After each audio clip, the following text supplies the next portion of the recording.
Good morning, everybody.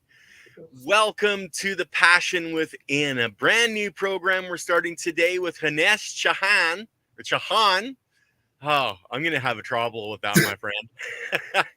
Anyway, we're here to talk about everybody's passion because there's a lot of passion in this world, and people have specific passions and causes that they want to promote and to help people.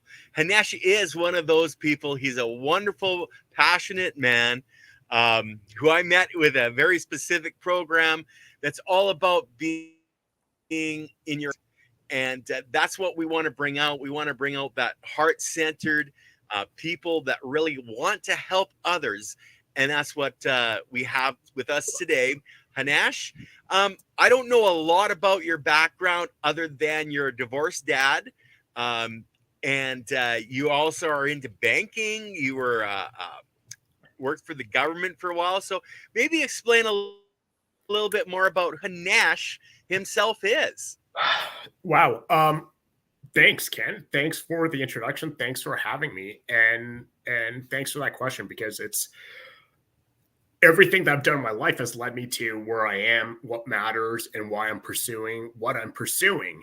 And it started with really, I guess the banking or the interest in finance and investing came from growing up in a frugal immigrant family and really appreciating the value of a dollar and having to get creative about how I created my own income from an early age so that I could have really anything that was above the basics. And I mean basics. So yeah. I learned to be very creative. I learned the value of a dollar. When I was 15, I started investing after reading a book called The Wealthy Paper Carriers and learning the beauty about compound interest. And then that got me on that path. And I'm an insanely curious person, insanely curious. I read on all topics. I don't read fiction. My kids tease me, especially my daughter, incessantly about how boring the books I have are. and I see her eyes glaze over many times when she or they ask me a question, and sometimes she's elbowing her brother saying, no, don't ask him that because the explanation can be lengthy. So curiosity led me into engineering, electrical engineering, although my career ended up being in the world of civil engineering, and also ended up studying economics. And economics really turned me on. It explained the whys of the world, why history occurred the way it did. And that rounded out the other side. So the science and engineering taught me how things worked, physically. And then the economics taught me why politics is the way it is, why the world is the way it is. And then to kind of round that out, I pursued a master's in management, in international management specifically, because I wanted to hone my skills in working with other cultures. Because that, I don't think at the time I appreciated how much I enjoyed psychology or understanding how and why people tick. Why do people do the things they do? So now I understand why things do the things they do. I understand why the world does the things it does. I need to understand why people do the things they do. So that led me down the path of getting more interested in psychology and leadership. And so let's back up a few years. I joined the Army in high school on a part-time basis with the Army Reserves. And that took me away. I was 15 or 16 and learned that, wait a minute, this organization, our government, is going to send me away, take me from my parents for summer, give me a place to stay, feed me, teach me how to use explosives. And fun. That began my career as a combat engineer in the Army, which turned into a full-time gig a few years after. And then fast forward a handful of years, meet the girl, get married, have kids, life goes on. I'm in the government at this point, doing at first, when I stepped away from the military from full-time basis into the government and kept doing it on a part-time basis, I was overseeing large value and high-risk military initiatives within our government. So I was working for our Treasury Board Secretariat, overseeing these activities, and the gatekeeper in a sense, and then moved into the world of infrastructure for our country, overseeing large value projects and getting rid of all the crap that was on the books for the government of Canada. So, say in the mid 1980s, the government did a review of everything and said, hey, why do we own these? We should get rid of it. All that low hanging fruit was divested or transferred. And then there's a bunch of dead weight left on the book. So, say if there's a federally incorporated organization, say they're a power generating organization and they own a dam, if they go bankrupt, that dam gets transferred to the government of Canada. So Right. who manages that? I was part of the group that manages these surplus assets. So my job was then to fix things up and try to get them off the books. So negotiated with different levels of government, got very creative in creating the incentives to get these off the books. And in about 2 years, got everything that needed to go gone. And then Right. moved into overseeing Canada's economic stimulus programs for infrastructure. So oversaw 2 rounds of that for the country, and then took care of our Coast Guard and our Department of Fishery and Oceans life cycle management of their fixed assets. So that could be bridges, dams, lighthouses, Coast Guard bases, anything coast to coast to coast.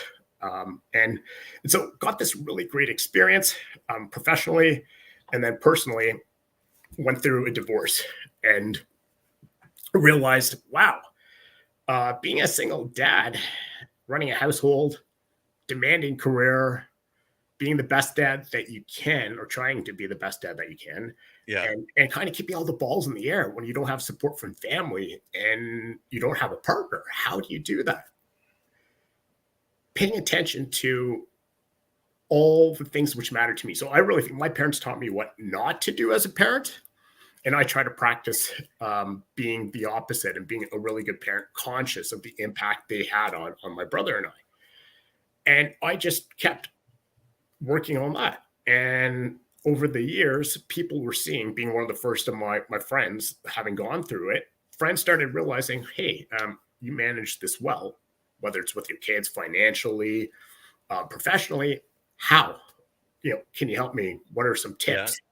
And so it started guiding friends on their journey, and then they were bringing friends of friends into the mix. So started then helping other individuals what you need to do. Like, really, how do you manage your mental state, which is, for me, it has been a big challenge my entire life, let alone during and after separation and divorce. And so guiding guys on that road. And so about a year ago, or a year and a half ago, left my job with the government, started getting frustrated pushing rope uphill, and then went to the private sector and realized the fit just wasn't there. Loved the work, loved the content, and decided to step out on my own.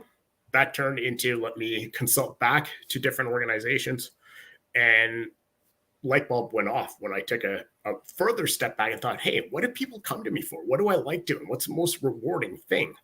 And what am I good at? And decided I'm going to develop a coaching program for divorce dads and call it Decent Divorce Dads. So that was born earlier this year. And I do some consulting on the side instead of helping government organizations, which I really thoroughly do enjoy.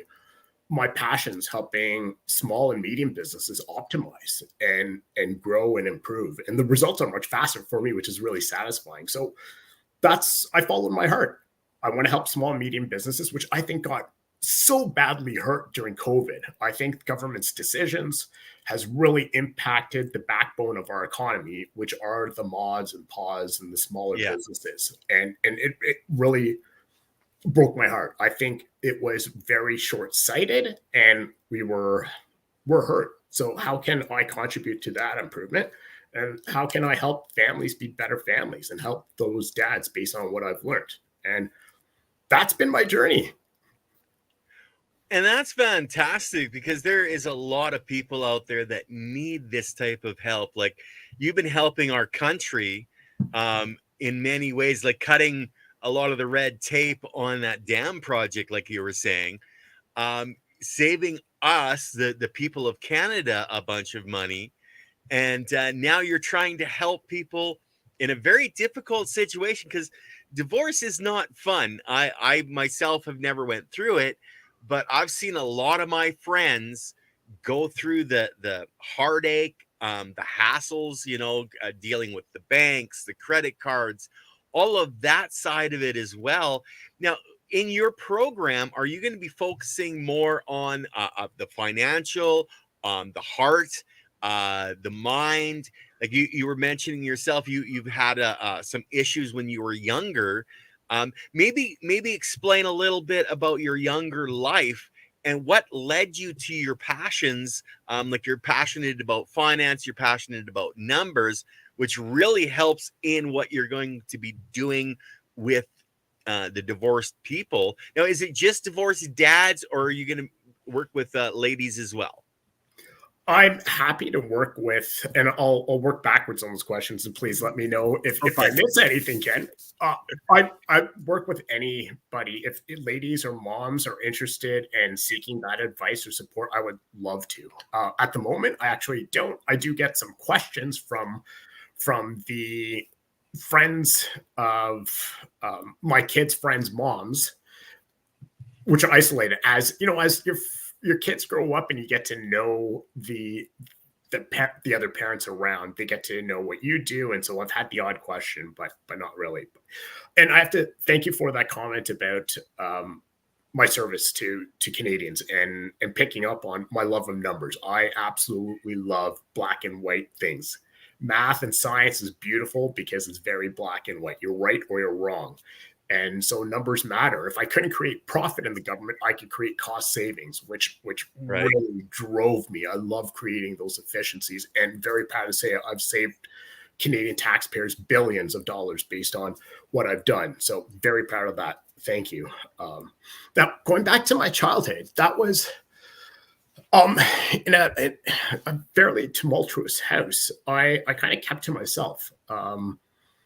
I don't know where that love of numbers came from. I think just because there's clarity in it. It's black and white. So to me, that was certainty, that was clarity. And what I lacked, I think, in my youth was that certainty. So growing up with a lot of fear, which was a lot of anxiety. And what I wanted to do was create that stability. And where I got that stability were my friends. Man, I've always referred to my friends as my wealth. I've solid group of friends over my lifetime, since I'm still close with friends from kindergarten. And oh my goodness, no, that's pretty good, brother. It's and they're solid guys and girls that I've got to grow up with, and whether it's from my elementary school, and we all went to high school together, and then my university friends, my army friends. I'm tight with my neighbors.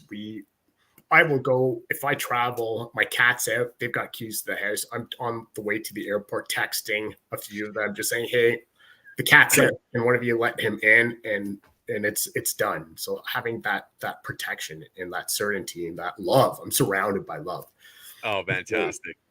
So growing up with a bunch of anxiety, I developed autoimmune challenges, and always on the quest, without getting further damage with big pharma, was to figure out how can I solve this myself, through diet, nutrition, exercise, psychology. Pursued so much therapy and different styles of therapy to overcome the challenges. And if you really get into the research, all chronic pain and all chronic disease is related to psychological challenges. And as you deal with the symptoms, understand the link between, say, gut flora, what the vagus nerve does, how you breathe, how important sleep is, how important exercise is to control inflammation, and all these things. Again, science and math, getting into it. And for me, setting targets. If I want to, excuse me a second. If I want to be able to control this, I need X amount of sleep. I need X amount of exercise per week. I realize when you're trying to be too productive and stay on top of things, other things suffer. And then realizing, wait a minute, what am I missing? I'm not getting out in nature. Oh, I'm not spending enough time socializing. So really understanding there's a minimal standard for everything that I need to do to be well-rounded, and learning these principles over time and then applying it to my life. So the challenge of my mental health, or the current, not the past challenge, the ongoing challenge of dealing with what I've got in between my ears and how it's always playing against me. I'm my own worst enemy. This is stuff I bring up myself. Oh yeah, yeah. And I'm constantly tracking. I'm constantly revising. I'm constantly trying to understand what is the sentiment. Where does it come from? Why am I projecting this? What is the root fear of this? Where did it come from? And then turning it around. What's the silver lining for this? Constant battle. I feel I'm always cognitive behavioral therapying myself, trying to work through this just happened. Why am I feeling this? What caused it? What's the history or the pattern that causes me to believe this? Excuse me. And playing that through over and over and over. And so I've actually got this down to, you need to do 11 minutes of meditation, yoga, nidra, or that sort of mindfulness or breathing a day. 11 minutes is that scientific number. 5 minutes of gratitude journaling, writing down each element and actually sitting and feeling it. What you're thankful for. 40 minutes of exercise, depending on how your heart rate is. And I mix it up between mobility stuff, calisthenics, weights, running, biking, and certain amount of reading a day. So these are targets I try to hit, and along with some time in nature and creating. We all need to create, whether that's cooking, coloring, sewing, knitting, reorganizing your drawers, whatever that is that fuels that part of your brain, your soul, your heart. When that's neglected, you miss a piece of your life, of your soul. And because I think I'm sensitive psychologically, I have to pay attention to these things. Why has my anxiety skyrocketed? Was it an event? Did something happen? Am I out of balance? Okay, I need to do this. So I think just having that's been my tool to develop empathy, to learn why others are the way they are, and to really, between my experience and what I've learned on my own, what I've learned through therapy, what I've learned through traveling around the world, trying to find answers, whether it's with spiritual leaders in Southeast Asia or in South America or North America, and learning their practices and what they teach or preach or practice or share, so that I can become better, all with the intent to manage what I call my mental monkeys. So that's the drive, and that's where it came from. Okay, mental monkeys. I gotta love that one, because I think mine are just running around and throwing things. But I love that you have that frugal attitude that you developed as a child. It sounds like you had a not exactly a functional family unit.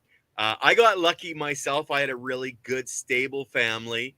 So there's a lot of things I didn't learn that you had to learn.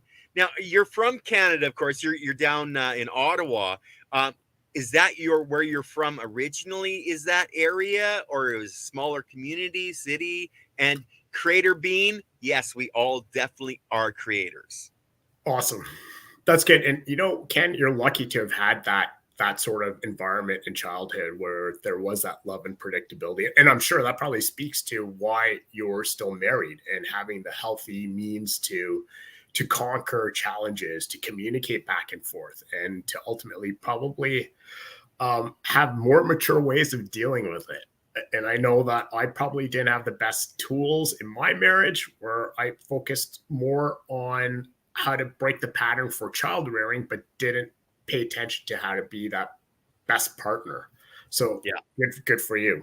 Now, I was born in Cambridge, Ontario, so just out of Toronto, and grew up in Ottawa. My parents have a really interesting story. So my ethnicity from India, East Indian, however people want to call that, South Asian these days. My mom was born in India, grew up in Uganda, then went to the UK as a teenager, then to Canada. My dad was born in Kenya, then to India to do his bachelor's degree, then came to the US, to Buffalo, New York to do his master's degree, then to Canada, went and grabbed my mom on what I like to call his wife hunting trip in the UK, where most of our family is, and brought her back here. And that's when I was created. Okay, I like that wife hunting trip. I don't know if I suggested to my wife I needed to go on a hunting trip. I don't think that's what she would be anticipating. But you know, in the essence of everything that we do, we can find that passion inside of ourselves. That you found that passion for helping people. You helped our country. And you did some military service. I know I was in cadets when I was younger. Made second lieutenant in the reserves as a cadet officer, and that military discipline I know helped me and what my life has become because of that discipline. Now you love numbers. How are you relating that love of numbers to helping divorcees deal with what is coming at them? Because you know, I've got a friend right now, his wife just up and left him. She was found out she was cheating on him. She tried to clean the house out, but she didn't have a place to take everything. Now she's coming back and wanting everything, and you know, it's a really bad situation.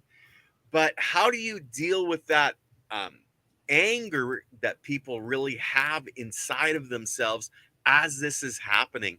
What are your suggestions to people on that specific point? Right. I'm sorry, I missed that part of the question before in terms of numbers and how I approach helping people. And actually, it's at the beginning. What's really important is to feel that sense of control, because what has just happened is that your existence, the plan for your life with this family unit, whether there are kids involved or no kids involved, just got blown up. And so working on acceptance is one piece, and there's many ways to do that, but it depends on who that person is. And I'd like to say I'm not a psychologist. I'm not professing that these are practices everyone should do, but how I work with someone at the beginning is to understand their situation, to recognize what led to it, to grasp and to accept that both parties played a part. And depending on their understanding, I'll talk about love languages, the 5 love languages, talk about attachment theory and what happened as one person became more insecure, less insecure, unhappy, and get into cheating. Cheating is a symptom. It's not a cause. It didn't just happen. It happened because there were several fractures over time that led to the situation. So identifying or learning to work toward acceptance is one piece, and getting over the pain, or learning how to manage the pain. In my experience, other people's experience, a lot of guys try to numb. We're not good at communicating. We don't sit down with our girlfriends in a glass of wine and vent, which is a very healthy process, which is why women have longer lives. So men tend to numb, whether it's porn, drinking, drugs, video games, YouTube's, mindless scrolling.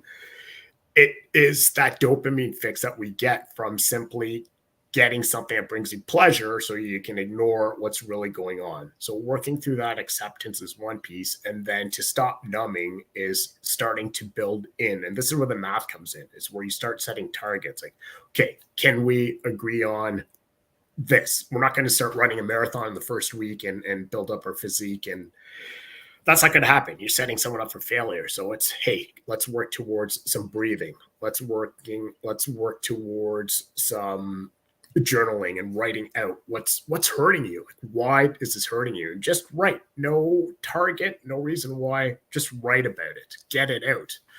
Let's work on getting out in a social environment. It doesn't have to be go to the bar with buddies to talk. How about a walk? 30-minute walk. Find somebody, go for a walk. talk it out. If not talking, just walk.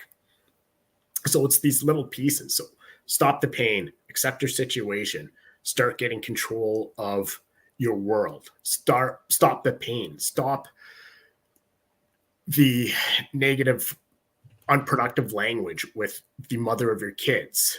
Start working on taking the higher road and having productive conversations. Share what's happening with your kids. It doesn't mean it's going to be reciprocated.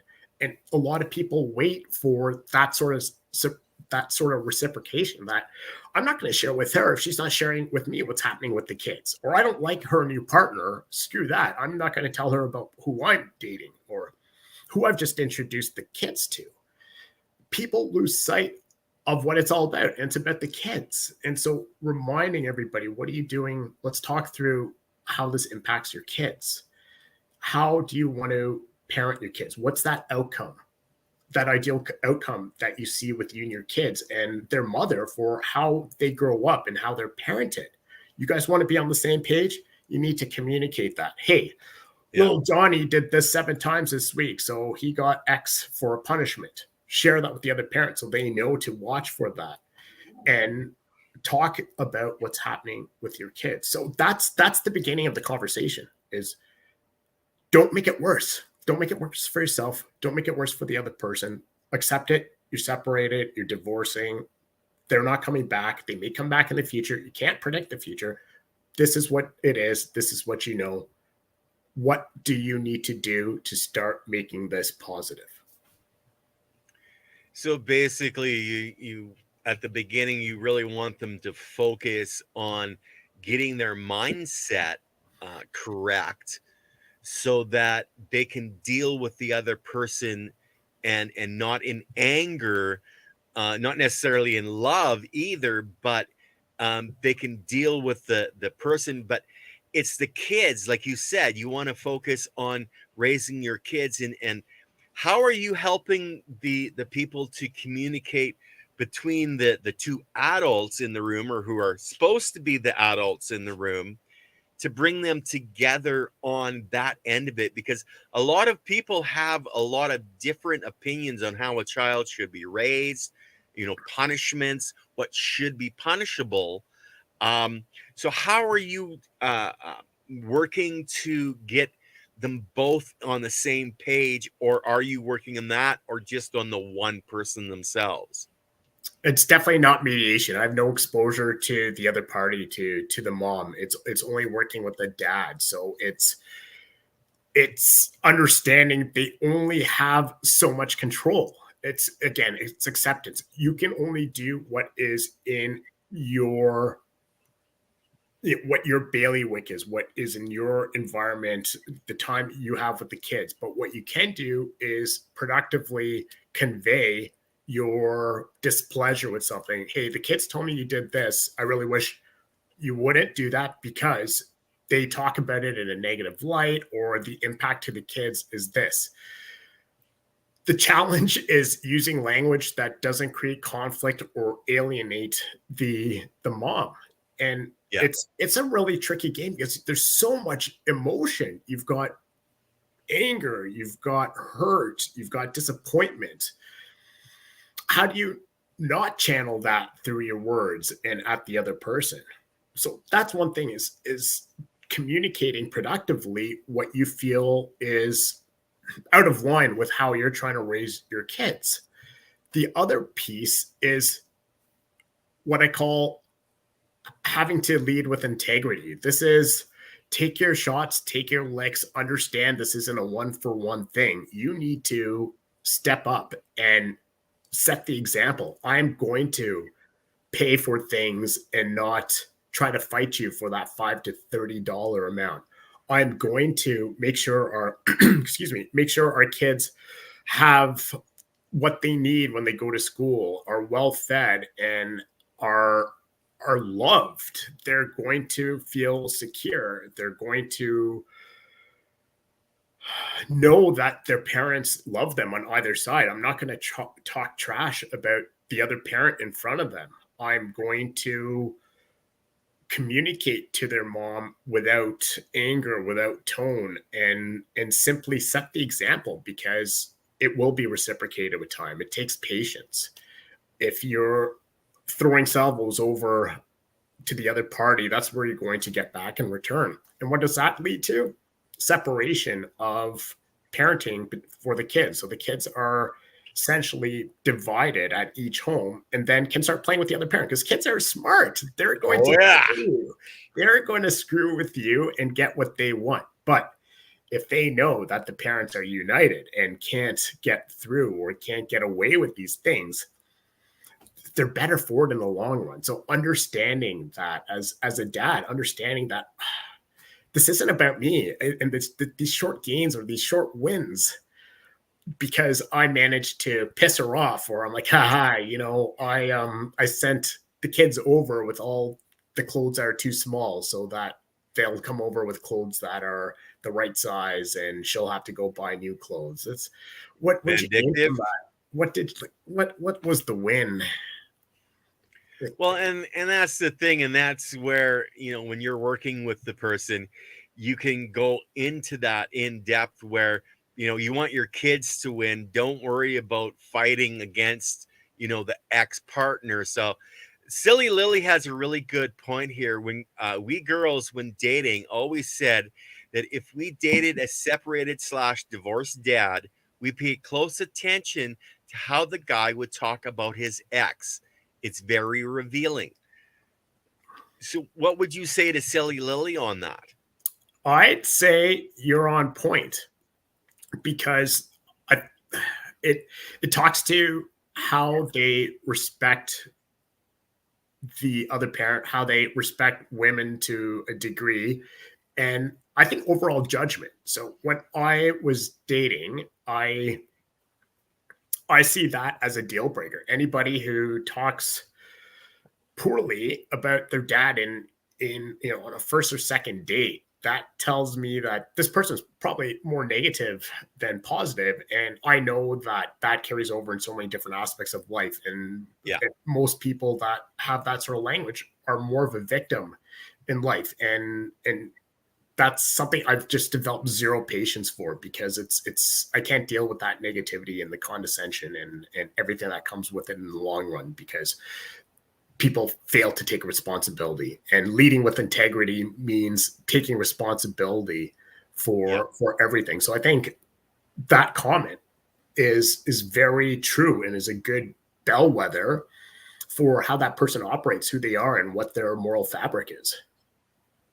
Well, and it does work both ways, like she's talking about, dating the men, but as a man, when we're dating women and they're divorcees, and they're talking trash about their ex, you might want to take a second look at who you're wanting to date. Like you said, it's all about integrity and being the bigger human being. And it's a mindset that a lot of people lack. Where do you think that lack is coming from? Is it just a personal thing, an educational thing, a family thing, or where is there something that we can look to change that in people? Well, I think a good perspective, I always bring it back to the kids, is good perspective is, how do you want to raise your kids? Do you want your kids to have a victim mentality, or do you want them to have a productive leader mentality and solve problems and be resourceful? I think all emotions are love or fear based. So it all comes back from fear. What are you scared of? Why are you're protecting yourself? People are scared to leave a certain boundary, get outside of their comfort zone. So if they create villains in different aspects of their life, they can close off this part and say, no, that's bad. They're bad. This behavior is bad. I don't want anything to do with it. I'm going to stay in my bubble and not creep out of it. I'm just going to enjoy the negativity of my world. I think that's a poor generalization, but I think that those beliefs or those behaviors vary by individual, and are caused by so many reasons. Does somebody fear being transparent with their boss about their personal life or their work life because they fear their boss may come down at them? it may have happened once in their life, but then they don't repeat that behavior because they have now become very protectionist and practice self-preservation by keeping their cards close to them. It's some people could take it as a lesson learned and look at it and say, well, I've got to take this. I have to be transparent because it's the right thing to do, or I need to be a better gauge of character and make sure I work for a supervisor or employer that is a better leader. Right, right. So Global Renaissance has a nice statement here. I've seen some really hurtful situations when the parents or parent are bitter, the kids do suffer. When you're dealing with the people, are you trying to open them up to that reality that it's in themselves how they react to the situation that's really making the child suffer? Like, I know a lot of friends growing up, their parents were arguing and the kids internalized that as something that was they did. How are you dealing with that type of a situation? That's a really good question. Generally, I like to reverse engineer everything based on the outcome they're trying to achieve. So establishing how is this impacting your kids? How would you like this to be? Do you want your kids to be in a secure environment? So kids, number one message is they need predictability and stability and love. That's what they need. So if one of the households can provide that, that's gold. If the other household isn't doing it, make sure that's you. So that's the carrot. And what do you think this behavior is achieving with your kids? Talking about that and then bringing it back to, okay, what led you to react that way? Okay, you're triggered based on your ex just had her new boyfriend move in. You're angry about that. It was a rough day, bad day at work. You're tired. You lost sleep because of that, and it snowballed. And being transparent with the kids. Of course, this is age appropriate and what they can understand. Yeah. But if you lose your mind, as we all do, because you've had a hard day and you just lose control of your emotions, it's getting down on level with your kids physically and apologizing to them, saying, sorry, I had a hard day. I'm under pressure, stress. This is nothing about you. You guys did nothing wrong. This is me. Me and mommy are having a hard time dealing with our things, but know that you're very loved. And this came out. My ex-wife and I went and met with a child psychologist to know how to deal with the message to our kids. And because of their age, we couldn't tell them too soon as things were going, because they would wonder, when are we changing homes? But you couldn't tell them at the last minute where all of a sudden their life gets blown up. It was telling them and revisiting the conversation. How do you feel? This isn't your fault. This isn't your fault. This is between, your mom and I. Know that parents' love for their children never changes. We will always love you, and reassuring them, we love you. I'm sorry if I lost my temper. I lost it because of this. I'm under pressure. So communicating to your children, let them know that you're having a hard time, that it's stressful. I very much am open with my challenges with anxiety with my kids. I'm like, I don't know why I'm anxious. I ran, I meditated, I did all the things that, are on my checklist. What the heck? I don't get it. And the other day I was sharing this to my son, and then he just piped up in something in mentioned about 30 minutes ago. He's like, is it related to this? And even so, they're learning the tools as I talk it out and try to help myself rationalize what's going on in my head, as I do with them when they tell me, or I can read them and say, are you okay? You're having a hard day. You look stressed, and have that conversation. So what I'm getting at is really, for the parent, understand the outcome you want to achieve with the kid. And if you feel any of your behaviors not productive to achieving that, communicate it to them and let them know that you're only human. It's difficult. Yeah, because kids, are really a lot more understanding that we give them credit for. They understand faster because they don't complicate it when they're thinking about it. It's just, to them, it's reality. This is what's happening. This is what mom's doing. This is what dad is doing. And they go, well, yeah, okay, that makes sense. I don't think we give children enough credit. I think a lot of the education we hold off until they're, they're in their teens. I don't think that's right. I think they should be, as soon as you can explain something to them, like life and death, because their goldfish died, they're better off with that understanding. And if you're going through like the situation you did and you're dealing with your children and you're explaining to them, okay, this is what is going on and why. And yes, it has nothing to do with our love for you. It's the complications of the adult life, but hiding it from the children, I think, is definitely the wrong thing to do. I agree. I don't think it's helpful at all. And as they show any sign of comprehension, if they don't understand you, it's also taking this. This is all relative. You don't start talking to them about more complicated effects, but to talk to them as they can accept it. So you can tell them a concept or explain something to them. They'll have questions, and they'll ask questions on the things that they understand or they don't understand. And the other part of it may be too advanced, and that will come, but you should always be gauging that. That applies for everything. So as my kids could show that psychological maturity or the physical maturity for being able to do tasks or chores, my kids are now 13 and 15, and they've been cooking a meal a week for years, because it was, hey, we're going to cook together. You know how to use a knife, just skills like, hey, can you do this? Can you use a hammer? Can you use a screwdriver? Can you use a knife? They cook on their own. I will be up in my office working, come downstairs because they have to cook a meal a week, and dealing with the oven, frying pans, everything. I don't even think twice about any safety issues because they've been incrementally shown and exposed to more complicated things because they can do it. And that applies for psychological or real life circumstances. Things die. Everything's finite. Your fish is going to die. Our dog's going to die. I'm going to die. It's reality, and it's not sad. It's not a happy thing. It's objectively a fact.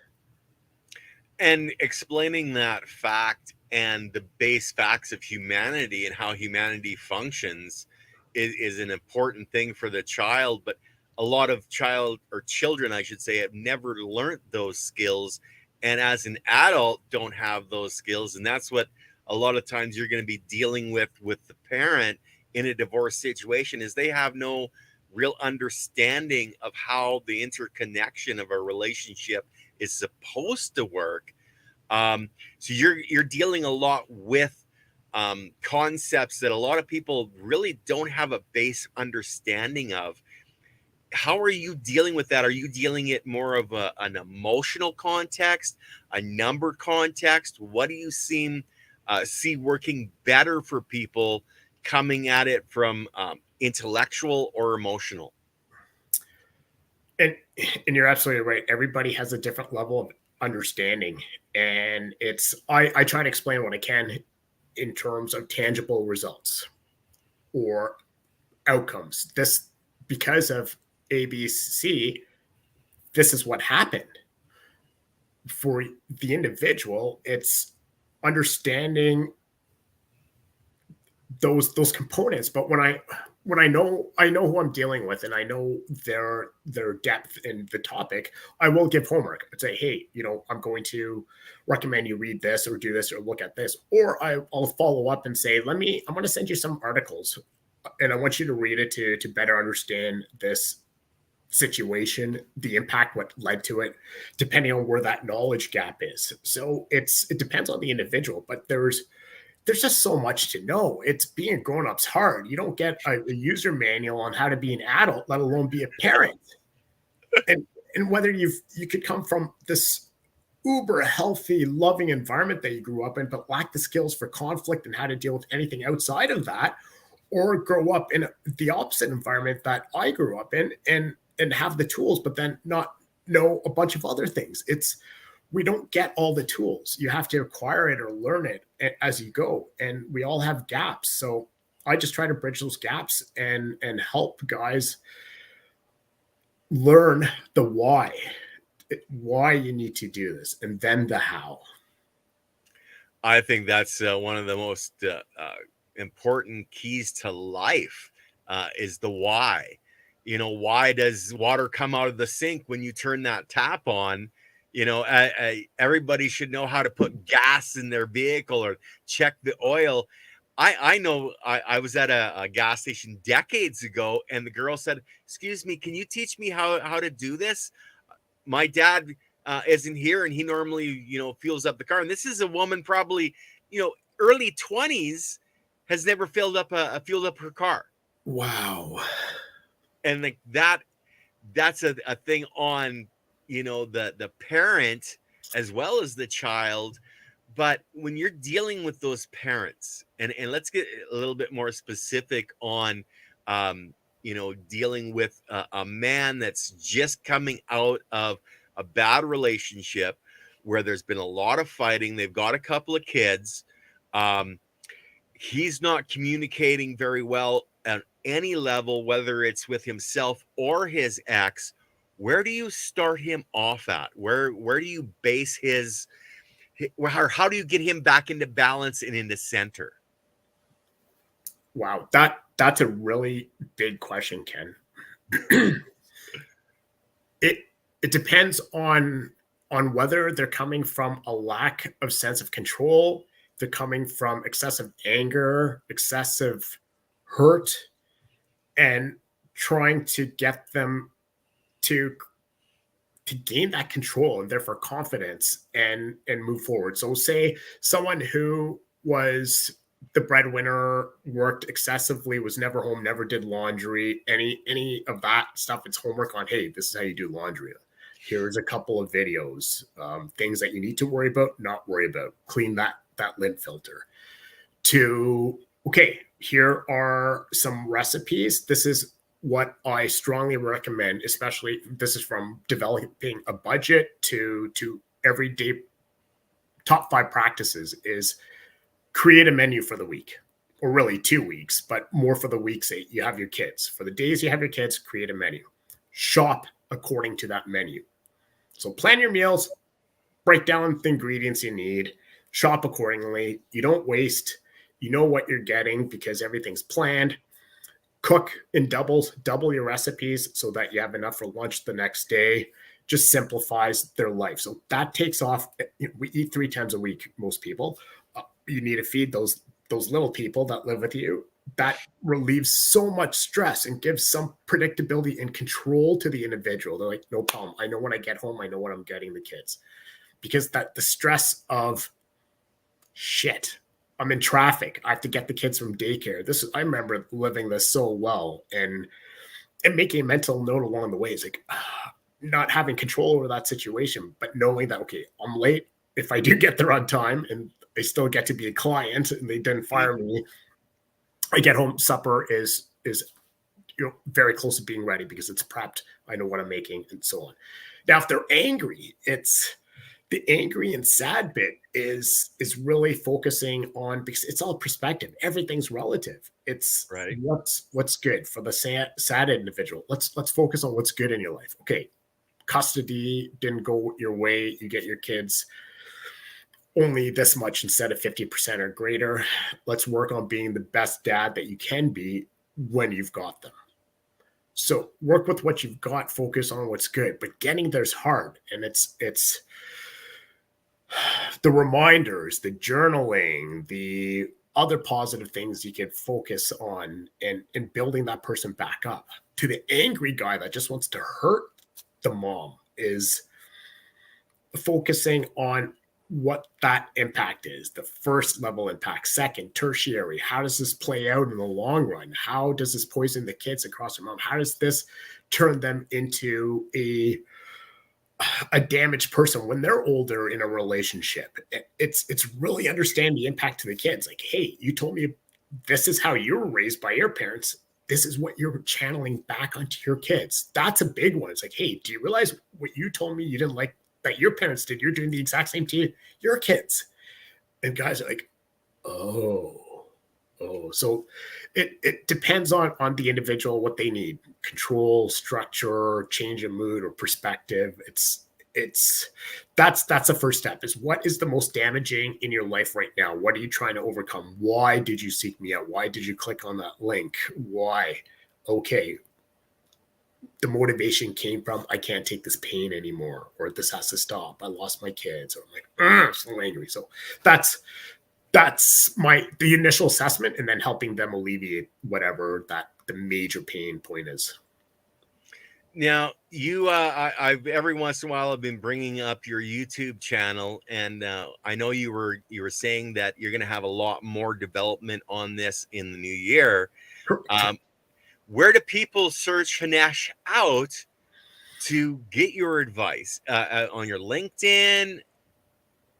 LinkedIn's great. You're right. It's a bit premature. I've been developing content and I wanted to get it out there. So later next month, it all comes out. And then, excuse me, a formal website with a way to access me through the Decent Divorce Dads coaching program. So that there'll be an actual program to purchase, coaching options, whether it's one-on-one, a community on Facebook. So all this is being built. So I think at this time, the best way is to reach out to me on LinkedIn, on Instagram under Ottawa Hinesh.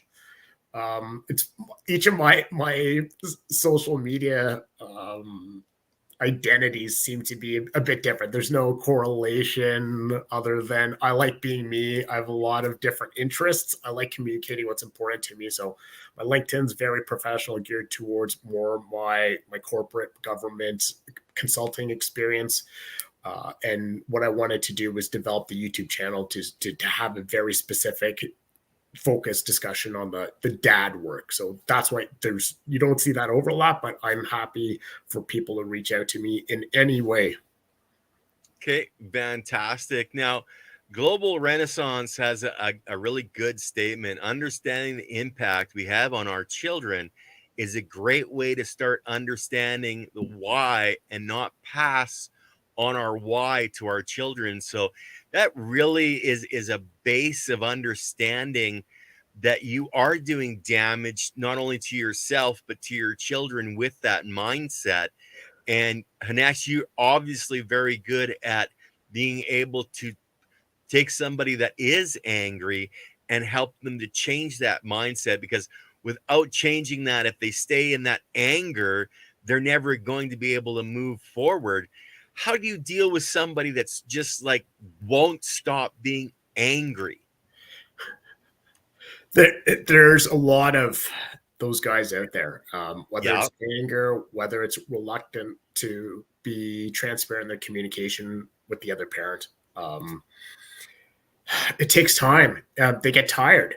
They get really tired of not getting the results that they want. They're like, why is this happening? Or I'm tired. And the energy, they don't understand the physiological impact of always being in that state. They're tired. They're unable to focus. They don't have good communication with not just the mother of their children, but with friends, peers, colleagues, because of that state. And they start to realize they're turning people off. And these guys are also the ones that just want to go date. It's the distraction. You attract what you project, and realize that they're not getting anything healthy. And most of them, they aren't seeking a healthy relationship at that point, but all aspects of their life isn't progressing the way they wanted to because they're stuck in that state. So if I can't get through to them at that point, it's just a matter of working on other aspects, and that will come back because they will get worn down in some way. Or for me to point out, do you realize that holding on to that emotion, what you're projecting, and that anger is creating these challenges or these impacts to others? You're not being able to have an enjoyable life right now because of your behavior, and it all comes down to your mindset. So it's, some people just need time to learn the harder lessons. Well, and learning that when you're angry, you're not doing anything good for your kids when you have them, because that anger is transferable. Silly Lily had a good point here as well. I tell them to find a way to vent that anger, the gym, take up jogging, etc. The physical aspect to change the mindset is something that's really important, and the meditation to bring yourself to calm yourself, the breathing. Um, as you progress, say, okay, we've talked about the very initial, the angry dad that's having a problem. As things are progressing and you've had the experience where your children are getting older and understanding more, do you start working more with the children as well as the father, or do you just keep it strictly with you're talking to the adults only? Only the adult, only the dad.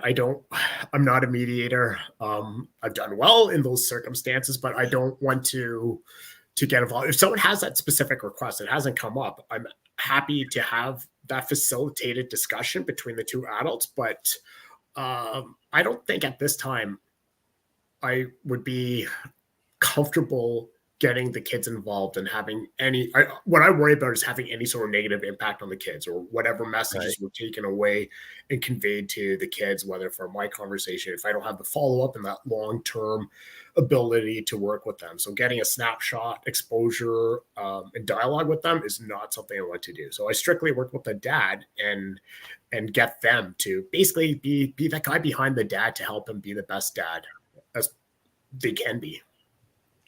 And that's fantastic. Like, I know myself, I had anger issues when I was younger, and I ended up going to martial arts to be able to control, to learn how to not just strike out, but to stop, hesitate, think first before I reacted. I know that has really helped me in my entire life, being able to take that, 2 or 3 second pause, or even at the microsecond level when you're having somebody swinging at your head. Okay, do I let them hit me so I can strike back, or do I move or block? Or it's those moments in time that we all have to take. And I think that's part of our inner balance that we all need to come to become a functional or a well-functioning part of our society. Because there's a lot of people out there that fly off the handle at the smallest thing, the road rage. They're beautiful people till they get behind the steering wheel, and then it's like they're nutcases. It's like, who are you? Now you're dealing with a lot of anger from these people, and you're bringing it back to heart-centered, where, look, it's about your kids, but it's also about them and having the balance inside of themselves, because without their personal balance, they can't give balance to their children or show balance to their children. How are you really helping with that? Like, you talked about meditation and exercise. Is there anything else that you would recommend? That's a really good point. And for me to be more, to convey that more to dads. Thank you, Ken, to set that example in terms of balance.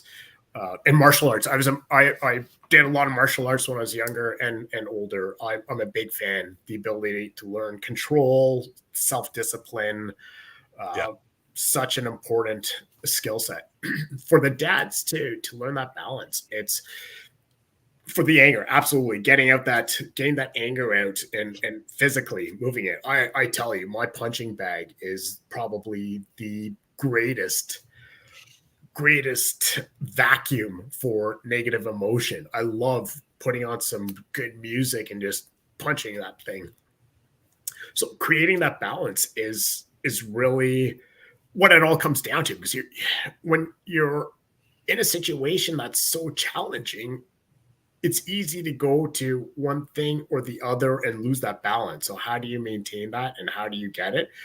Depending on the individual, right? Some people have been physically unhealthy. They binge ate, drank over the last couple of years as their marriage was deteriorating and continued to do so, or have been stuck in that loop. It's getting the small wins. Is what do you like doing, when understanding when that person felt like they were enjoying themselves, because a lot of guys just are hard on themselves, have been in a really crappy spot that they can't even think of that. So it's going back to, what did you enjoy doing it with? Whom? Well, I used to do it with my wife. Okay, let's find something else you can do with somebody, for yourself, with somebody, and create that balance. What do you like doing with your kids? What would you like your kids to do? How can you portray that and show them that you're not just working all the time? Do you have fun for yourself? So that's getting people to enjoy living and focus to look at life again as you should be having fun. And this is something I went through is I'm just on all the day, all the time. And at some point I have to go to sleep and start this all over again because I have to get the kids ready to go to school, get their lunches packed, get me up and going, get to work, deal with them, come home and repeat that cycle, get them to bed, bathe them, feed them, help them with their homework, get them to their activities. You don't have time to find that balance. So it's like, okay, what brings you enjoyment? That's the thing. Like, what brings you enjoyment? Well, I like listening to music. I like playing music. I like doing whatever, this, that, a little bit of working. Some people don't have that though. So it's creating that. What do you like doing? But that's not just sitting in front of the TV. So get a habit. Can you get a babysitter? Can't get a babysitter. Can you have a friend come over? Play cards. Anything that's not a screen, something that's physical, and something that's interacting with others. So that's when it comes down to balance, is movement, connection, and creation. So do one of those. Fantastic, Hinesh. Well, thank you very much, my friend. We're just over the hour. We just went like bang, it was gone. That's the passion, though. When you're in that passionate mindset, time doesn't mean a whole heck of a lot because you're sharing the love and the passion, and you're creating that passion for others to see. And we really appreciate this, Hinesh. Like, you're a wonderful human being, really heart-centered, trying to help people. And that's what we all need to focus on, whether it's each other, the children, or just a grandmother wanting to cross the street. And if you teach your child to grab on to help the grandmother across the street, it's that love and connection. And I think that you're really showing that in everything you're doing. Guys, all Hinesh's links are in the description, except for his IG, because he never gave me his IG. So tell me your IG again before we leave so people have a chance to reach out on IG. Ottawa Hinesh. So OTTAWAHINESH. Ottawa Hinesh. Fantastic. Thank you so much, Hinesh. When you next year, once you have a bunch of your stuff all figured out, maybe we can get you to come back on and maybe take a look at some of the things in the website that you're doing to help people with. But as for now, any final words, my friend? Thank you for having me. Your kind words, the warmth in the short amount of time I just met you, and how you've communicated such encouraging, warm, loving words to me. I really appreciate it, Ken. So this is how people come together, is a mystery or it's not a mystery. I just want to say thank you so much. And thank you for doing what you're doing. Well, thank you. We have one question before we let you go. Hey, Hinesh, who's your favorite band? Oh, that's a hard question. I play music. I play piano and guitar, and my kids ask me this all the time. It depends on the day. Say if I'm punching the punching bag, I want some Rage Against the Machine. I was just talking to my kids about Cake and the brass instruments in there. I love classical. Right now, I couldn't say. It's too big of a question. It's like asking me my favorite food. I'm sorry. I don't have a single one. I love music. Just give me some music. Anything with a heartbeat. Like, come on. Anyway, Hinesh, it's been fantastic having you here, brother. And thank you very much. Everybody in the chat, thank you very much. Don't forget to comment, like, subscribe, hit the bell for notifications. It's all about the biology YouTube channel. It's fantastic having everybody here, and we look forward to the next passionate voice that we have on. I'm not sure who it's going to be, so stay tuned. Thanks, guys, and we'll end the broadcast here. Take care.